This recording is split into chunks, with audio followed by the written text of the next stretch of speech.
ulam na masebo, plato o kaldero, tanggaling for everyday. Ganyan pag smart ang dishwashing paste. May double tanggaling formula. Tanggal ang sebo, tanggal ang bakterya. Pahit para walang bahid, linis fantastic sa metal at plastic. Number one ko to.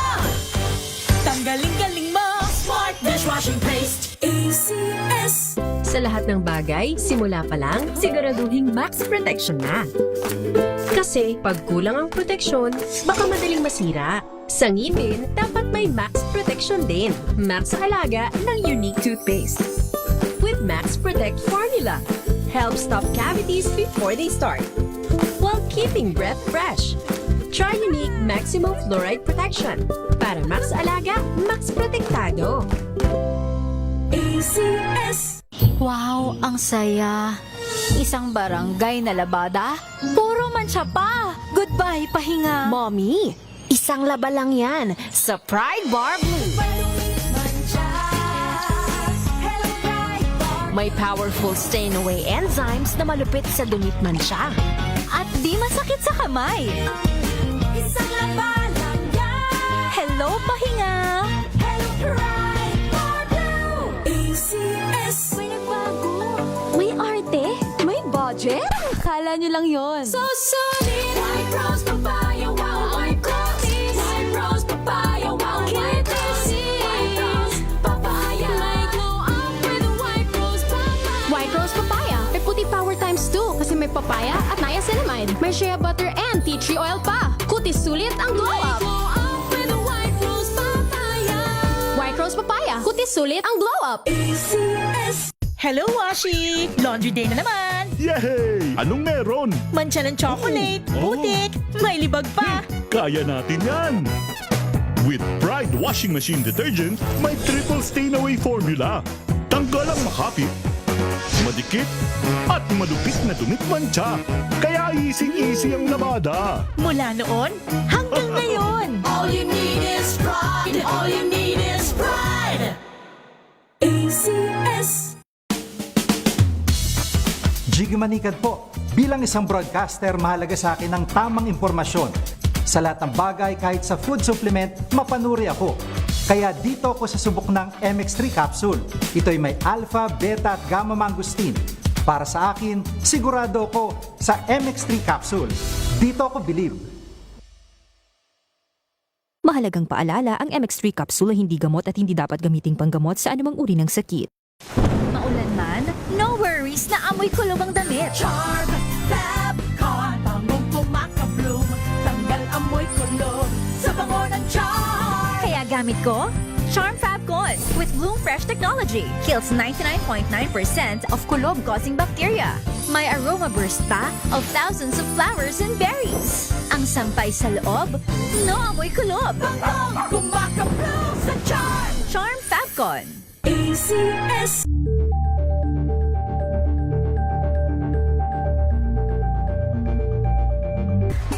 Galalala Fabcon.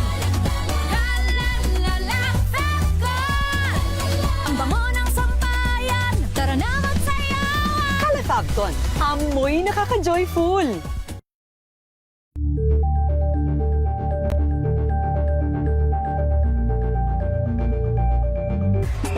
Galalala Fabcon. Galalala Fabcon. Ang bango ng sampayan. Tara na magsayawan. Calafabcon, amoy nakaka-joyful. Tinesting, sinuri, siniyasan. Ang resulta, super effective ang Shield sa pagpatay ng bakterya at virus. Shield Antibacterial Soap. Believe ang mga eksperto sa Philippine Nurses Association. At si Mami, Tiwala ako sa Shield. Shield Antibacterial Soap. Napatunayang mabisa. Ang mga nurse, tiwala. ACS. Galalala Fabcon. Galalala Fabcon. Ang bango ng sampayan. Tara na magsayawan. Calafabcon, amoy nakaka-joyful. Mga paraan para makatipid sa pagkonsumo ng kuryente, alamin. This portion is brought to you by ACS Manufacturing Corporation, ISO certified, maker of world-class quality Pride detergent. Ayon sa National Grid Corporation of the Philippines o NGCP, posible pa rin makatipid sa paggamit ng kuryente kasabay ng pananatiling presko at komportable. Una, huwag hayaang nakasaksak ang mga kagamitan sa bahay tulad ng telebisyon kapag hindi ginagamit. Dahil ayon sa ahensya, kumukonsumo pa rin ito ng kuryente. Pangalawa, sa mga ilaw na ginagamit, makatutulong sa pagtitipid ang paggamit ng compact fluorescent lamps o LED bulbs. Pangatlo, buksan ang mga bintana upang makapasok ang sariwang hangin at natural na liwanag. Nang sa ganon, ay makababawas rin sa paggamit ng ilaw at electric fan. At pang-apat, pagdating naman sa pagpaplansya, pinapayuhang ischedule ang mga plansyahin ng maramihan. Gayon din sa paglalaba upang makatipid naman sa tubig. This portion is brought to you by ACS Manufacturing Corporation, ISO certified, maker of world-class quality Pride detergent.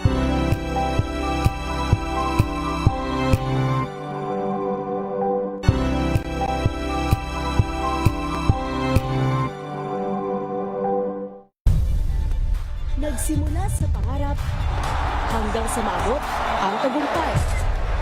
Iba't ibang kwento, iba't ibang mukha ng atletang Pilipino. Mas pinatindi, mas pinalakas, at mas pinaaksyon sa Match Point tuwing Sabado, 12:30 ng tanghali sa DZRH TV.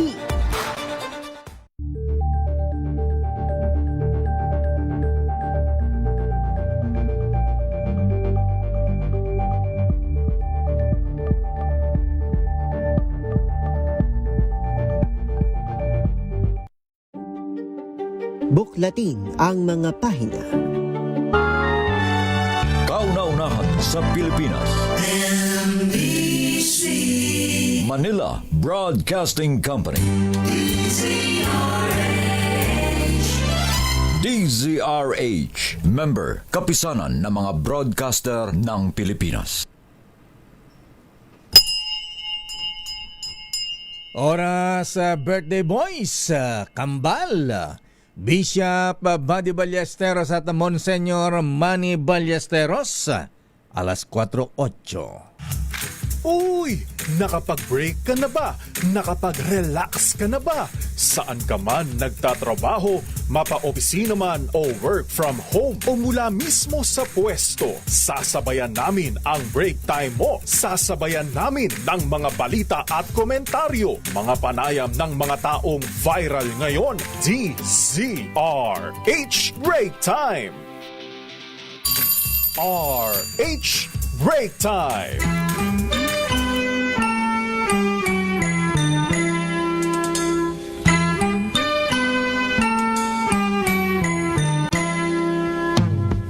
See the curtains hanging in the window in the evening on a Friday night. Little light is shining through the window, lets me know everything's alright. Summer breeze makes me feel fine. Ano mga ko yung mga ating mainit pa rin? Kaya pa balakay. Grabe. Pawis-pawis. Mainit na hapon, Pilipinas. Ako po si Deo Macalma. Ako naman po, Thea Petro Corpus. At narito ang headlines ng ating mga balita ngayong araw ng Swelday. Yay! Huwebes at 30 ng buwan Abril, katapusan. Sa ating mga headlines, oil price increase nakatakda sa susunod na buwan. Naku, pwede mag-imbak na ngayon. Diesel, posibleng tumaas ng 3 piso kada litro. At 2 piso naman sa gasolina ayon sa Department of Energy. Inflation rate, posibleng pumalo sa 5.6 hanggang 6.4% ngayong buwan ng Abril ayon sa BSP. Philippine National Police naka-full alert status na para sa mga rally sa Labor Day bukas. Todong seguridad nakalatag na. Samantala, impeachment complaints laban kay VP Sara Duterte mabilis na uusad patungong Senado ayon kay dating Senador Frank Drilon. Malacanang todo depensa kay Pangulong Bongbong Marcos na walang mali sa anunsyo na nakulong sa Czech Republic si dating Congressman Saldi Ko.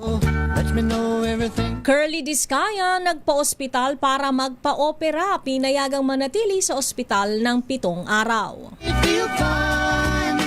Blowing 230,000 kolorum na TNVS at MC Taxi na booking ng DOTR onboarding scheme iniimbestigahan. blowing through the jasmine. Labing isang PNP official sa Pangasinan sinibak sa tungkulin dahil sa talamak na weteng. Meron pa rin pala. Pangasinan. Pampanga. See the paper. Bulkang Mayon muling nag-alboroto, nagbuga ng lava. Nananatili sa alert level 3 ayon naman sa PHIVOLCS. Walk on up to the door. Air quality sa maraming lugar sa Metro Manila idineklarang good level na. Summer breeze.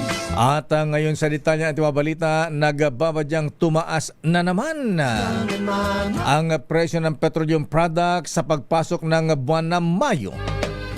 Ayon kay Energy Secretary Sharon Garin, batay sa maagang global oil trading, pataas ang trend ng pump prices ng langis. Ayon sa kalihim, maaari pang magbago ang sitwasyon depende sa magiging resulta ng huling trading ngayong araw ng Huwebes o hanggang araw ng bukas. Teka, holiday na bukas. And I come home. Batay sa initial na pagtime mula sa Means of Platts sa Singapore, Waiting there. ang presyo ng diesel ay maaaring tumaas ng piso hanggang 3 piso kada litro. At maaaring umakyat naman ng 2 piso ang itataas sa presyo ng gasolina. Sinabi pa ng Department of Energy na maaaring makapekto din sa galaw Feel the ng oil price increase ang patuloy na paghina naman ng piso laban sa dolyar. summer breeze. Samantala, na-convene yung ASEAN Energy Ministers ng special meeting para tutukan ang epekto ng kaguluhan sa gitnang silangan. Pinangunahan ni Energy Secretary Sharon Garin ang pagpupulong at dinaluhan ng mga Energy Minister at kinatawan ng lahat ng miyembro ng ASEAN. Tinalakay dito ang urgent coordinated action ng mga bansang kasapi ng gitnang geopolitical development na nakaapekto sa energy market at supply chain. Pinagtibay ng mga state member ang kolektibong responsibilidad para mapangalagaan ang energy sources sa rehiyon.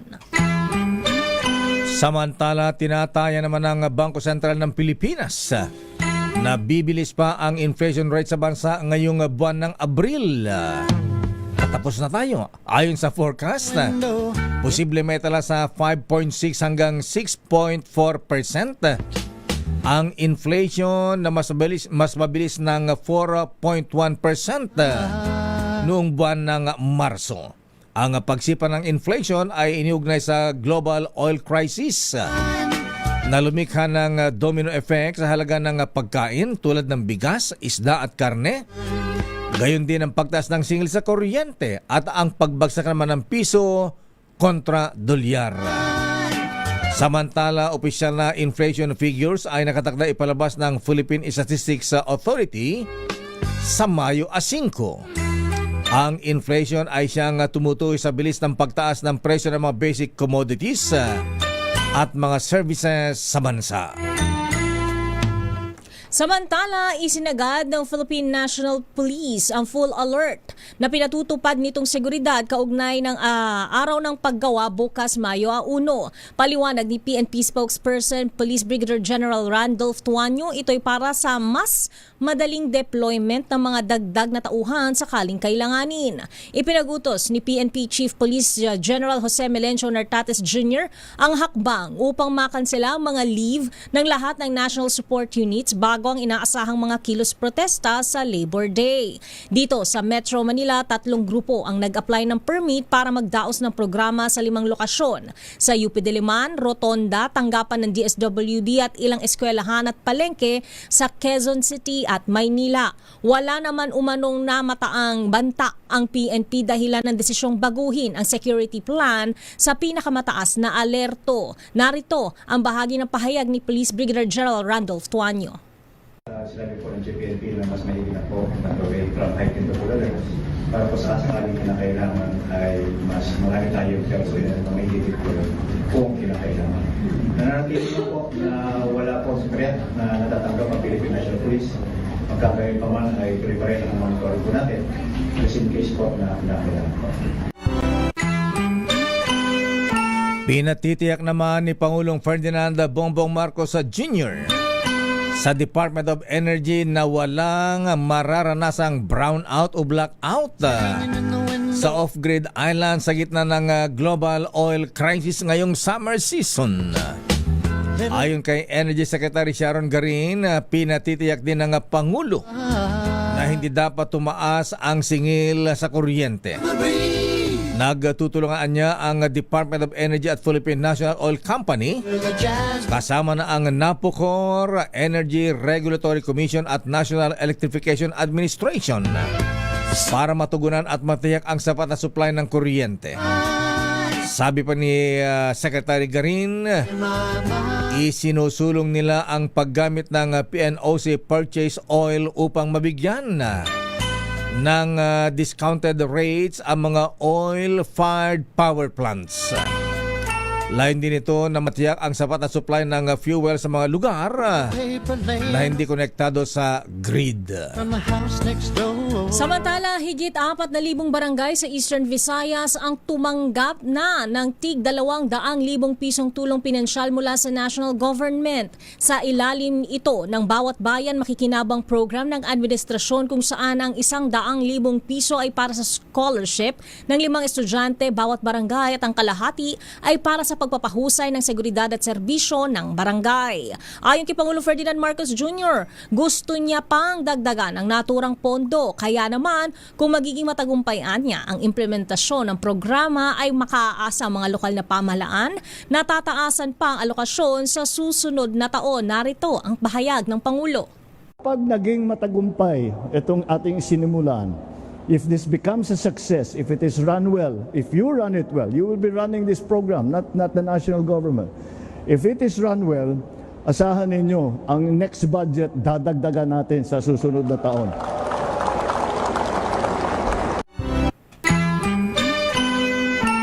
Mabilis na lamang uusad sa plenaryo ng Kamara at tatawid na sa Senado ang impeachment complaint laban kay Vice President Sara Duterte Carpio.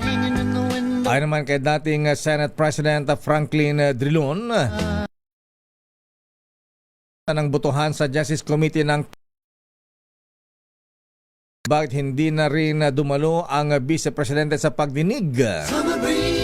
Paliwanag ni Drilon, wala nang saysa ang pagpipresenta pa ng mga ebidensya ng kampo ni VP Sara dahil tatawid pa rin naman ito sa Senado. Pero sabi ni Drilon na nasa Senate Impeachment Court na mahirapan na magkaroon agad ng conviction laban sa Vice Presidente. Ayon kay Drilon, kung titignan lamang ang mga miyembro ng Senado at kung sino ang maakalyado ng Vice Presidente, baka mahirapan ang Senado na makakuha ng 2/3 vote o 16 votes para ma-impeach ang Vice Presidente. Narito si dating Senate President Franklin Drilon. Assuming na lahat na Marcos senators na sa side ng mga Marcos boboto to convict, which is highly questionable. Kung boboto sila to convict, kulang ay yan po ay 16 ang kailangan. Just on the line. Ngunit may isang senador dyan na dahil magkapatid si Alan Cayetano at saka si Pia Cayetano, hindi mo malaman kung saan boboto yung dalawa. So talagang sa Senado, ang basa po ng karamihan, kagaya ko, at ganoon din siguro ang basa ng mga abogado ni Vice President Sara, mahirap convict sa hindi sigurado.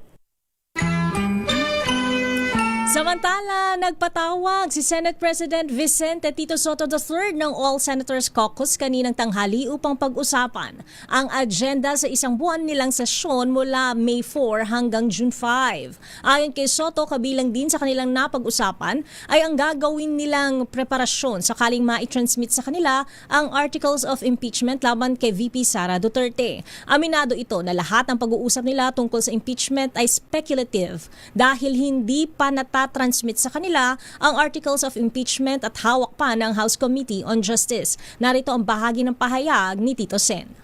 So what we will be doing in this caucus will be to, discuss the agenda for the next month, and the last month of the first regular session of the 20th Congress. And then the possibility of receiving the articles of impeachment, then we will discuss the possibility of what preparation should be done. And the timetable.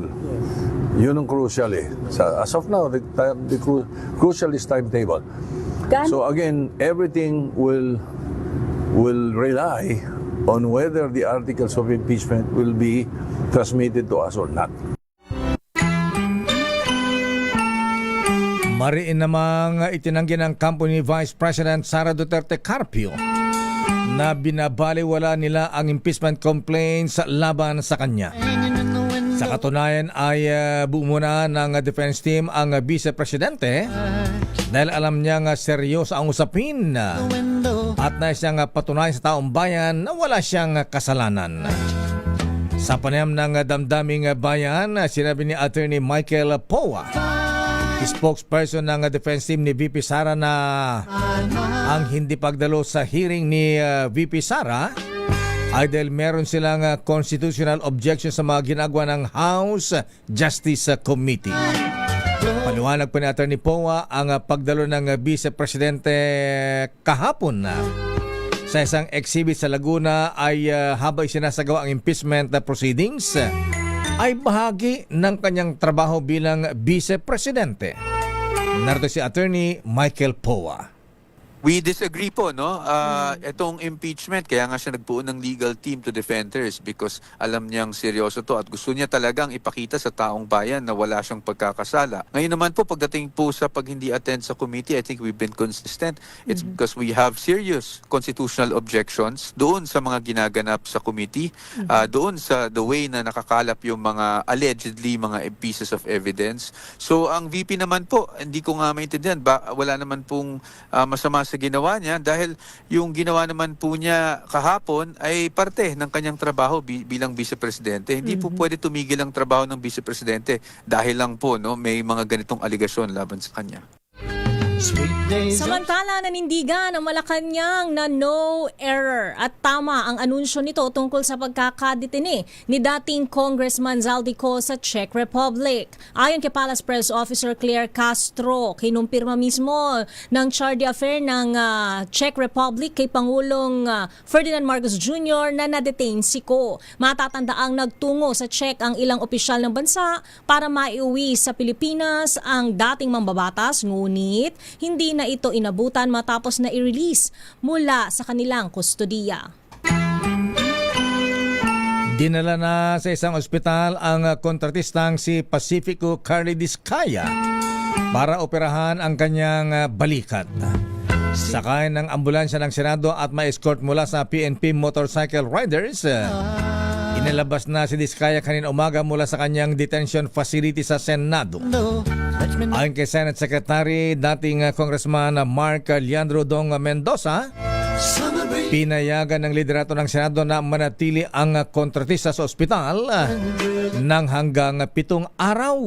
Narito si Secretary Dong Mendoza. Sabi niya, ang advice naman ng doctors niya, siguro 4 to 7 days na magsistay sa hospital. Pero kung maayos naman yung niya, kahit mga 5 days pwede siyang bumalik dito sa Senate. Mananatili namang mahigpit ang seguridad habang na-confine ang kontratista dahil may kasama itong bantay mula sa Office of the Senate Sergeant at Arms. Matandang si Carly Diskaya ay nakadetine sa Senado simula pa noong September 2025. Matapos siyang ma-cite in contempt ng Senate Blue Ribbon Committee kaugnay sa investigasyon sa mga maanumalyang flood control projects. Samantala, iginiit ng kampo ng kontratistang si Curly Diskaya na hindi Senado ang masusunod kung gaano katagal siya mananatili sa ospital matapos ang kanyang surgery. Sabi sa DZRH News ng kampo, nakadepende sa rekomendasyon ng doktor kung maaari nang i-discharge ang kontratista matapos ang 7 araw. Nasa ospital na sa Diskaya na sasailalim muna sa physical examination at obserbasyon ngayong araw. Maaring bukas umano operahan ang kanyang balikat nito sa isang pagamutan sa Southern Metro Manila. Babalikan natin ang ilang pang detalye ng ating mga balita. About 230,000 na kolorum na TNVS at MC Taxi na booking ng DOTR. Muntik na silang makakuha ng limpak-limpak na ayuda. Samantala, 11 PNP official sa Pangasinan sinibak sa tungkulin. Dahil talamak daw ang huweteng sa nasabing probinsya. Mas talamak yata dun sa iba. Bulkang Mayon muling nag-alboroto at nagbuga ng lava. Nakataas ngayon ang level 3 ayon sa PHIVOLCS. At Miss Thea, pwede ka nang huminga. Ayan. Yehey! Pwede ka nang huminga, mag-inhale, exhale ng malalim. Dahil ang air quality sa maraming lugar sa Metro Manila itineklarang good level na. Ganon. Makakapag-jogging-jogging na lang. Pwede ka na mag-jogging dito sa CCP mamaya. Ang detalye po na mabalitang yan sa ating pagbabalik. At siyempre meron tayong mga balita mula naman sa Malacanang. Ano ang latest sa Malacanang, Miss Let? Standby man ang Milky Rigunan birthday girl. Standby Raymond Adpaas mula sa Senado. Ayan, ready na ba ang mga senator judges? At ang Senado daw ay agad magko-convene bilang impeachment court forthwith. Ayan, kapag natanggap na ang impeachment complaint. Agad-agad. Samantala, Pilipinas target na pabilisin ang mga kasunduan sa extradition sa ibang mga bansa. May extradition ba tayo sa France? Ayan. At aligasyong sundalo ang hitman ni Vice President Sara Duterte, hindi sumasalamin sa buong military service ay naman sa Armed Forces of the Philippines. Kaya sabi nga Miss Thea, either na retired o active member ng AFP ang sinasabing hinire now na hitman ng Vice Presidente para patayin ang Presidente, First Lady at dating Speaker Romualdez. RH Break Time! Oras, Mr. Cecily, Mr. Michael is my guy. Ay, Hermana Rosie Sarangaya. Kuyang Larry Francisco, aloha. Oras, alas 4:29. Ang oras na yan ay hatid sa inyo ng Wala nang pag...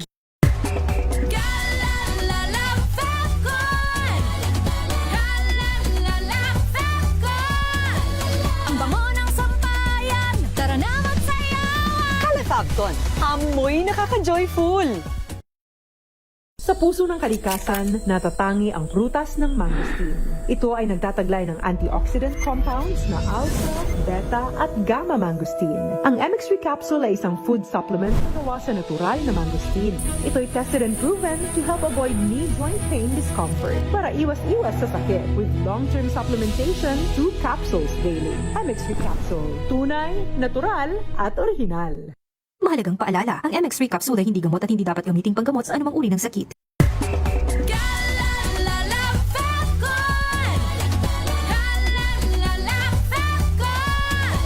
Ang bango ng sampayan, tara na magsayawan! Fabcon, amoy nakaka-joyful!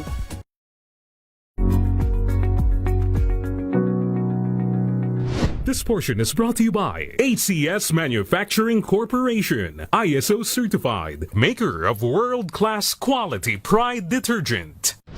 Kung Pinoy ka, paniguradong narinig mo na sa ibang tao na kapag daw nahulog ang pagkain at pinulot mo agad bago ang 5 segundo, ay ligtas pa rin daw itong kainin. Pero, gaano nga ba katotoo ang tinatawag nating 5-second rule? May mga nagsasabi na totoo ang 5-second rule, pero agad itong pinapasinungalingan ng ilang pag-aaral.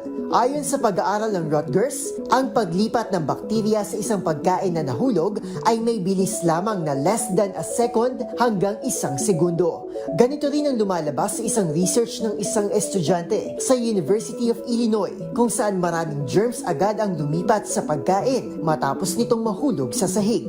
Ibig sabihin, matapos mahulog ang isang pagkain ay hindi na ito safe na kainin pa. Nakadepende rin daw ang bilis ng transfer ng germs tulad ng Salmonella at E. coli sa moisture nito at sa uri ng surface na pinaghulugan nito. Halimbawa, kung ang pagkain mo ay mamasa-masa at malagkit at nahulog ito sa sahig, mas mataas ang contamination rate nito o mas mabilis ang pagkapit ng dumi kumpara sa dry at hard food na nahulog. Ayon naman kay Robert Romaine, isang food safety consultant sa Art Institute of California, itinuturing na marumi lahat ng surface at lahat ng lalapag dito ay itinuturing ng basura. Upang masiguro naman ang ating kaligtasan at maiwasan ang pagkakasakit, mas mainam daw na wag nang kainin at itapon na lamang ang mga nahulog na pagkain, lalo na sa mga prone sa sakit tulad na lang ng mga bata, buntis, matanda at yung may mahinang immune system. Pero kung wala ng choice, ay pwede rin naman daw hugasan muna ng maigi ang pagkain. Safety first nga, ika nga nila. Kaya naman maituturing pa rin na myth ang paniniwala sa konsepto ng 5-second rule o ang pagkain muli sa nahulog na pagkain ng wala pang 5 segundo. This portion is brought to you by ACS Manufacturing Corporation, ISO certified, maker of world-class quality Pride detergent.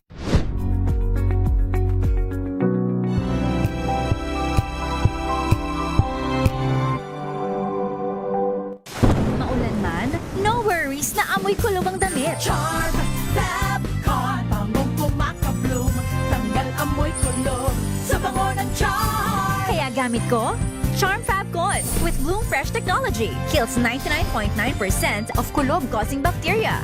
May aroma burst pa of thousands of flowers and berries. Ang sampay sa loob, no amoy kulob. Bangong kumakabloom sa Charm. Charm Fabcon. ACS.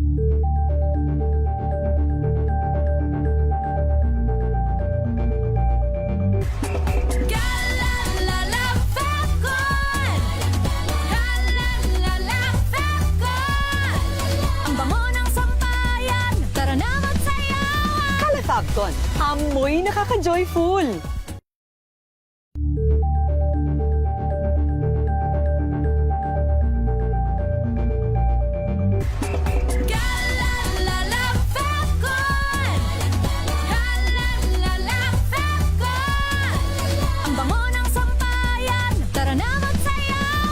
Fabcon, amoy nakaka-joyful!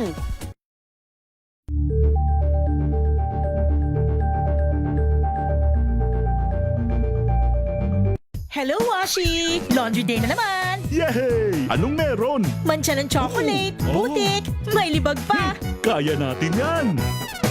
With Pride Washing Machine Detergent, may triple stain-away formula. Tanggal ang makapit, madikit, at madupit na dumit mancha. Kaya easy-easy ang labada. Mula noon hanggang ngayon! All you need is pride. All you need is pride. ACS.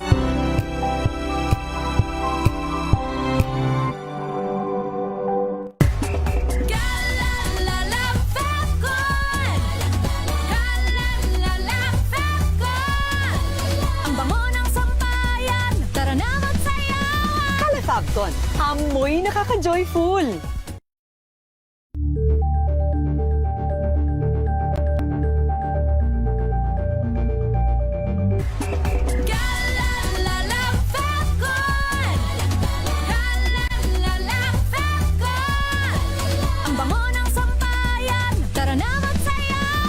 Fabcon, Amoy nakaka-joyful.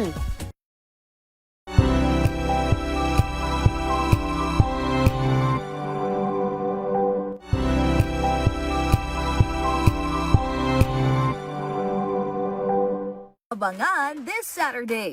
Rewind tayo sa special screening ng short film For a Cause na pinagbibidahan ni Miss Grand International Queens Emma Mary Tiglao and Gotcha Bell. Don't worry, you will eat lechon. Lechon. And secret. Yang. You will spill again? What's that? Balikan din natin ang electrifying performance ng K-pop group X-Love sa Pinas. That's my best ass. That's a blast.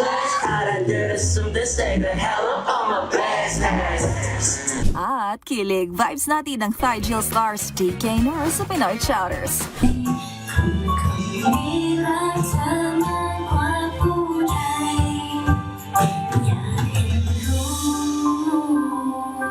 Alas 12 ng tanghali, dito lang sa DZRH TV. Break time! Oras sa Miss Thea. Alas 4:36 ng hapon. Bago ang mga reports, standby, Raymond, standby, let. Pati mo natin ng happy birthday si Manang Milky Rigunan. Happy birthday mo ng Milky! Baka mamaya may pahabol pang merienda. At mga brethren, batiin natin itong mga kuyang nating pari at obispo. Ha? Happy birthday kay Kuyang Bishop Buddy Ballesteros at Monsenyor Manny Ballesteros. Kambal, Mistea, parehong pari, ha? Wow. Obispo at Monsenyor ng Iglesia Filipina Independiente. At happy birthday din kay Noble Bogs kay ating Minerva Salvador. Oy, nanonood sila sa atin, Miss Thea, ha? Kay Ate Minerva, happy birthday. Binabati ni Kuyang Norman. Pakanton ka daw. Yun. Pa-ice cream na rin, lakay para malamig. Halo-halo. Ayan. At ang mga brads, birthday din ni Sister Attorney Sara Makahilas. Binabati ng mga kapan sa TLK, Tao Lambda Kappa Fraternity Sorority. At happy birthday din kay Kuyang Randy Kabansag ng Bureau of Customs. At yung mga mistaan natin sa PMA Sandigan 82. Mista Alex Sugay, Rolly Borja. Ayan. At congratulations kay Ateng. Uy, si Ateng, ha? Si Ateng Doktora Dalia Loyola ng Carmona, Cavite, Sister L. Miss Thea. Siya ay hinirang, kinilala bilang Outstanding Local Chief Executive of the Philippines. Wow! Component City Luzon ng Association of Local Social Welfare and Development Officers of the Philippines Incorporated. Wow. Binabati niya kang dating boyfriend. Ayan. Congressman Roy Loyola is the name. Aba, kasabay sila ni Dr. Helen Tan ng Quezon na hinirang din na bilang most outstanding governor. Ba? Ang gagaling. At i-congratulate din natin mga brads, mga sis, mga kapans. Si Brad, Attorney Director Vincent Bartolome ng PCSO. Ba? Na-promote bilang Director 3. Ayan. Ng NPO. Ba? Laban tayo dyan ng Brad Vincent. At congratulations din sa Gokongwei Brothers Foundation. Gokongwei Brothers. Sino ba ito? Si Lance Gokongwei o si Frederick Gokongwei? Ay, hindi pala Frederick Gokongwei. Ayan. Dahil sila ay binigyan ni Education Secretary Sani Angara ng DepEd Hero Award on the Gokongwei Brothers Foundation Incorporated dahil sa kanilang suporta sa DepEd. Ayan, sa isang ginanap na ceremony sa Makati City. Congratulations. Uy, eto rin, congratulations, ha? Nagtatatalon si Lolo. Ayan, si Lolo Mr. Michael is my guy, ating business correspondent. Dahil meron na siyang apo. Ayan, congratulations kay Alan and Rich Guy sa kanilang malusog na baby boy, si Mackenzie. Congratulations. At muli, get well soon kay Lolo Francisco Tapay na nanonood din sa atin Sister Miss Thea habang nasa banig ng karamdaman sa Lipa Mediatrix Hospital. Ayan. Magaling ka, Lolo Kiko. Ayan. At punta tayo ng Pegasus. Pegasus. Eto na ang detalye ng mga balita. Pilipinas sa target na pabilisin ang mga kasunduan sa extradition sa ibang mga bansa. Ayan. Saan ba tayo may mga extradition na treaty, Miss Let? At saan yung mga wala? Ayan, siguro yung mga wala na lang. Ayan. Para yun naku, baka maring yung magtatago, doon sila pupunta. Arrest number 14. Let Narciso, please come in. Miss Let. Lakay, tatrabahuhin ng pamahalaan ang pagpapabilis sa mga kasunduan sa extradition at iba pang legal na kooperasyon sa ibang mga bansa. Sinabi ito ni Pangulong Ferdinand Marcos Jr. matapos makausap ang French Ambassador at Charge d'Affaires ng Czech Republic. Ipinatawag sa palasyo ang mga kinatawa ng dalawang bansa dahil sa kaso ni dating Congressman Zaldico. Ayon kay Palace Press Officer Pierre Castro, sinabi mismo ni Charge d'Affaires Eva Tenzin kay Pangulong Marcos na tama ang impormasyong natanggap ng presidente na na-detain si Ko sa Czech Republic dahil sa invalid travel documents. Bigo namang makapagbigay ng impormasyon ang French Ambassador kung bakit hiniling ng kanilang bansa ang pag-release sa dating kongresista mula sa kustodiya ng Czech Republic. Narito si Yusek Castro. Tinanong kasi ng Pangulo kay French Ambassador kung bakit ni-request ng bansang France yung pag-release ni Zaldico from Czech Republic. Pero ang tugon lang ni French Ambassador ay hindi siya makakapagbigay ng anumang impormasyon.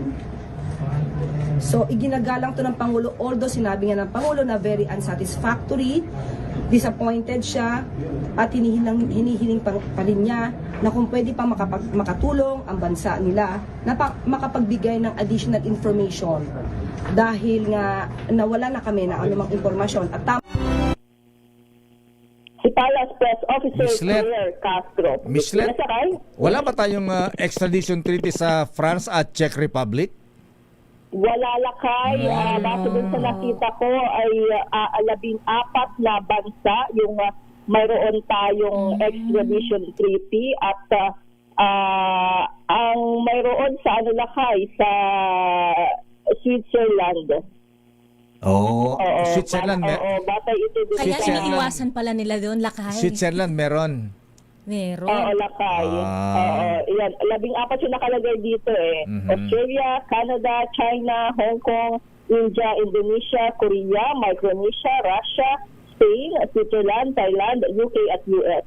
Nakalagay ito dito sa website ng DOJ. Diyan tayo may ibang ano pala yung Lakay, kooperasyon. Iba yung extradition treaty doon sa may tinatawag pang mutual legal assistance in criminal matters, ganyan. So, sa siyang na bansa naman yun. Kaya so, pala kakaunti Lakay. Oo. Kaya pala ang lakas ng loob ni Zaldico. Tama ba yung yung may lumabas na statement eh? Ayan. Anong sabi, Lakay? Hindi daw siya papayag na basta-basta magpapahuli. Ayan. Alapalos pala siya, Lakay. Napanood mo yung statement yun? Ewan ko lang kung AI ba yun o tunay yun. Ipapalegit check natin, Lakay. Ayan. Sige nga. Oo. Pwede siyang magtago sa Antarctica. Ayan. Iceland. Ay!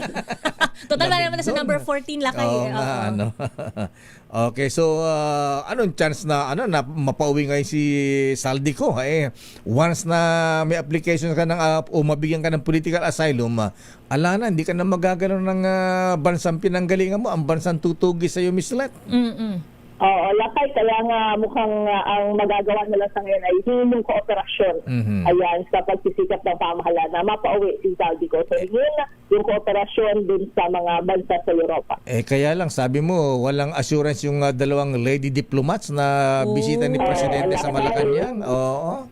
Ano kasi hindi sila makapagbigay ng impormasyon lakay. So dahil meron din silang sariling mga batas, mga polisiya na ibinagalang naman ng Pilipinas.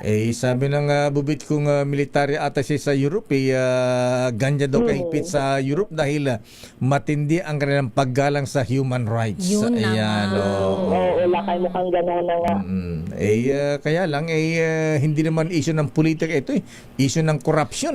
Maleta. Issue ng maleta.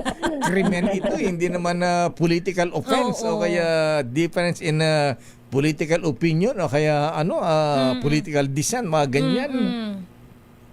At titingnan natin lakay kung ano pa mga hakbang ang gagawin ng pamahalaan. Sabi ng palasyo ay malinaw naman yung naging mensahe ng presidente din sa mga kinatawa ng dalawang bansa na gusto ng Pilipinas na mapauwi si Zaldico dito. May magagawa ang presidente rito, Miss Let. Ayan, mag-announce siya. Ayan, i-boycott ang French fries. Ayan. Ay! Mahihirapan tayo dyan, lakay. Yan ba? Marami ang tututol. Maraming tututol. Number 1 si Elise dyan, lakay. Lagot. Okay nga, Rod. Maraming salamat, Miss Let. Balik sa inyo lakay at Lucia. Samantala, report mula sa Fort Worth sa Senado. Ito na nga't lakay. Agad daw magko-convene ang Senado bilang impeachment court forthwith kapag natanggap ang impeachment case ni Vice President Sara Duterte. Ayon kay Senate President Tito Soto. Ano yung forthwith? Baka iba na naman ang definition. Lakay RH28 Raymond at Paas. Idatali mo, Raymond. Bisaya Mayor nagbigay katiyakan si Senate President Vicente Tito Soto III na agad mag-convene ng Senado bilang impeachment court sa oras na matanggap ang articles of impeachment sa kaso ni Vice President Sara Duterte mula sa Kamara de Representantes. Para kay Soto, ang terminong forthwith na nasa ating saligang batas hinggil sa impeachment ay dapat kinabukasan. Kaya tuloy ang schedule ng Kamara de Representantes na iakyat ang articles of impeachment sa May 12 ay magko-convene ang Senado bilang impeachment court sa sunod na araw. Dagdag ni Soto na siyang magiging presiding officer ng impeachment court. Kung matuloy, dapat may sesyon ng Kongreso na kapag iakyat ng Kamara de Representantes ang impeachment complaint. Sa Lunes, May 4 ay magbabalik ang sesyon ng dalawang kapulungan ng Kongreso at muling magbabakasyon sine die sa June 5. Ngunit tuloy umano ang proceedings. Narito si Senate President Tito Soto. I think the Supreme Court decision is based on the petition. It is hindi naman sumasaklaw yung decision niya sa trabaho ng Senado. It doesn't have anything to do with the work of the Senate. We are co-equal of branch. That's why tama yung decision nila. Pero as far as that petition that was filed to them is concerned, not on the way the Senate is conducting itself. But as far as and in this case, if ever we do receive the articles of impeachment, we will act on it forthwith. Sa akin, ang forthwith the following day. Bilang bahagi ng kanilang paghahanda ay nagpatawag kaninang tanghali ng All Senators Caucus si Senate President Soto, kabilang sa mga dumalo sina Senate President Pro Tempore Panfilo P. Lacson, Senate Majority Leader Juan Miguel Mig Subiri, Senator J.D. Ejercito, Risa Hontiveros, Camille Villar, Loren Legarda, Lito Lapid at Rafi Tulfo. Bukod tanging si Senator Robin Padilla mula sa minorya ang dumalo sa pulong dahil si Senator Dante Marcoleta ay nagtungo sa committee hearing, ngunit hindi sumama sa All Senators Caucus. Ito si RH28 Raymond at Paz para sa DCRH, una sa Pilipinas, una sa Pilipino. Maraming salamat, Raymond at Paz. Samantala, aligasyong sundalo ang hitman ni VP Sara para sa assassination kay Pangulong Marcos. First Lady Marcos hindi sumasalamin sa buong military service. Ayon naman sa AFP. Edniel Parosa, please come in. Edniel. Lumistansya muna ang Sinatahang Lakas ng Pilipinas sa ulat ng National Bureau of Investigation Lakay na baka sundalo ang kinuhang hitman o assassin ni Vice President Sara Duterte. Kaugnay nga ito ng bantang binitiwan ng pangalawang Pangulo laban sa First Family. Sakali mang may mangyari umano sa kanyang masama. Sa pahayag na itinadala sa DZRH News, sinabi ng AFP na hindi nito salamin ang buhanay ng militar. Binigyan din na tapat sa chain of command of person, naratili man ang profesional. Nakiusap din ng AFP muna sa publiko huwag magpakalat ng mga spekulasyon sa pagkakadawit ng kanilang aktibong sundalo habang wala pang resulta itong ginagawang pagsisiyasat.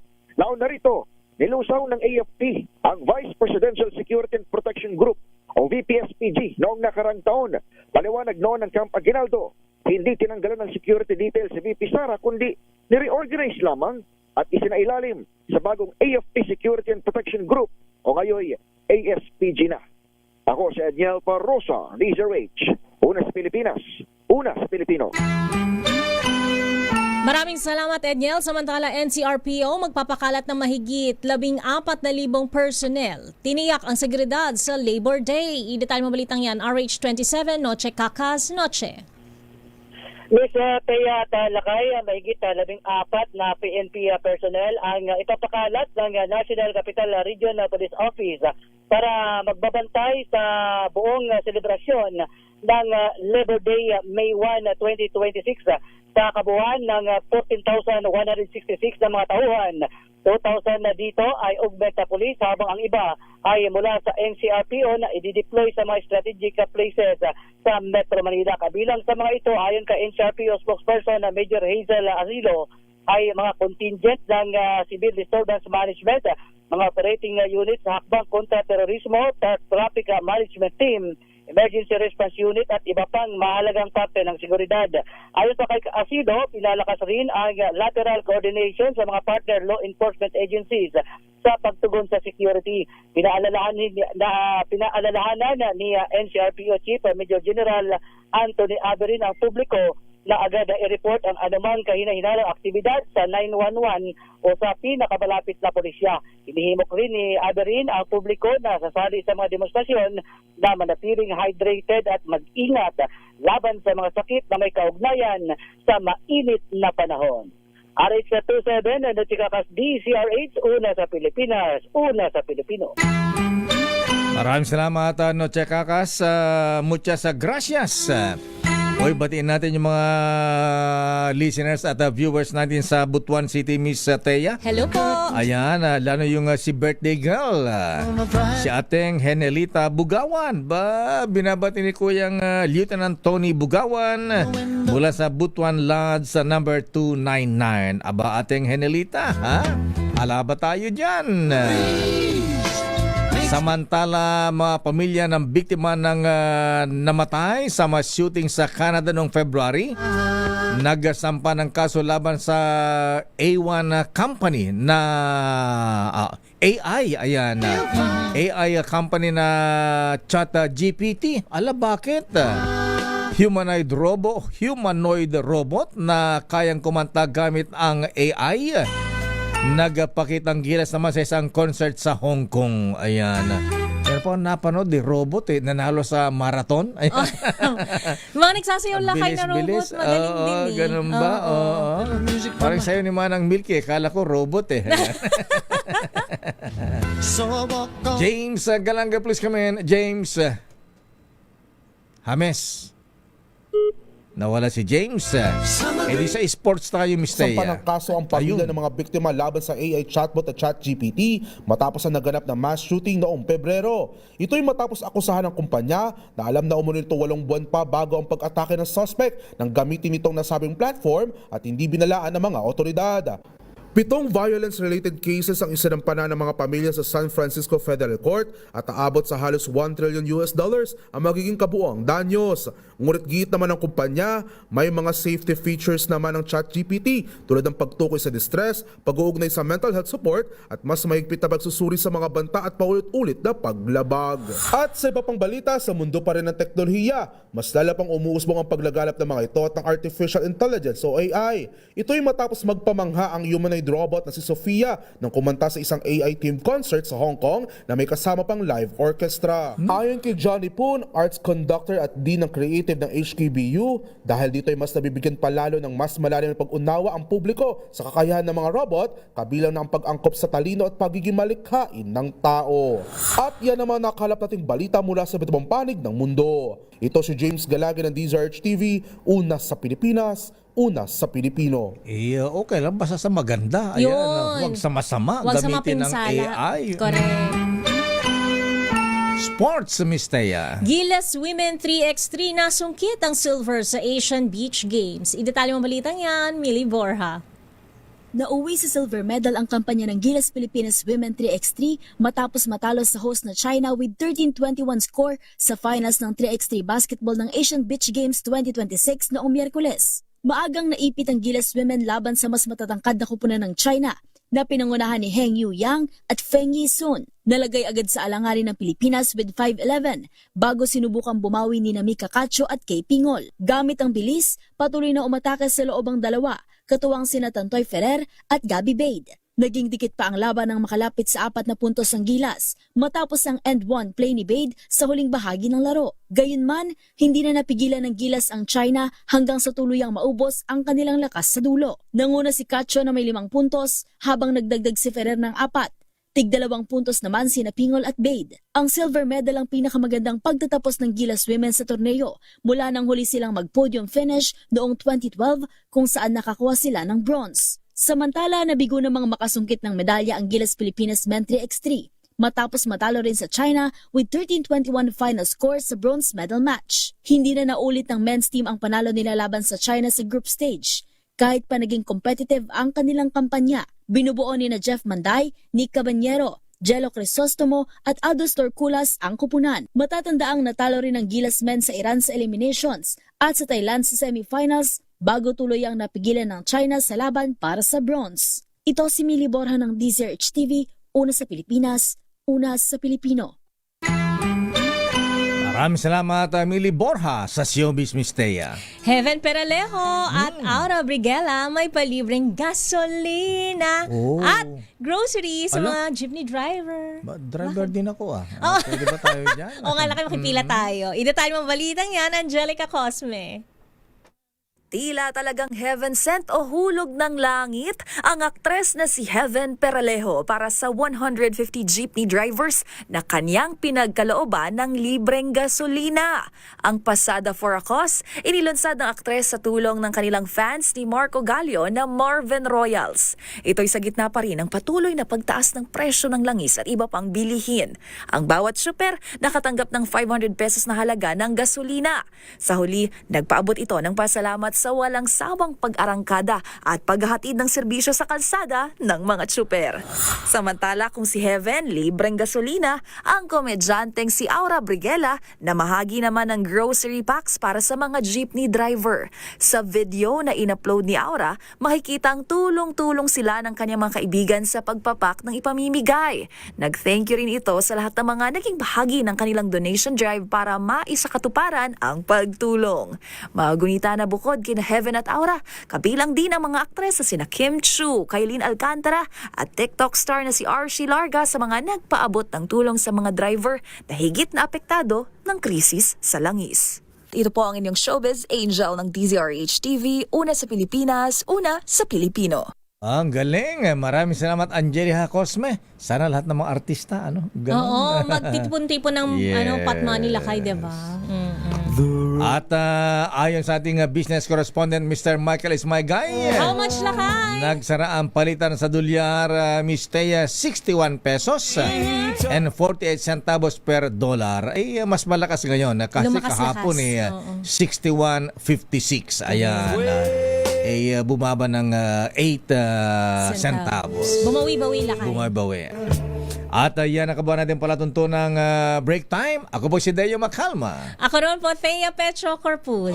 Balansyadong balita susunod na. Henry Uri at Miss Kay Karen Oyong. Oras, alas 4:59. Eksakto. Yes. He's my brother. DZRH number 1 na naman sa Metro Manila.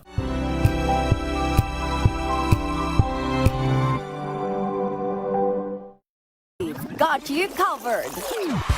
From the hottest hits, exclusive interviews, kilig to the bones fan meet experience, and hataw performances of your favorite stars.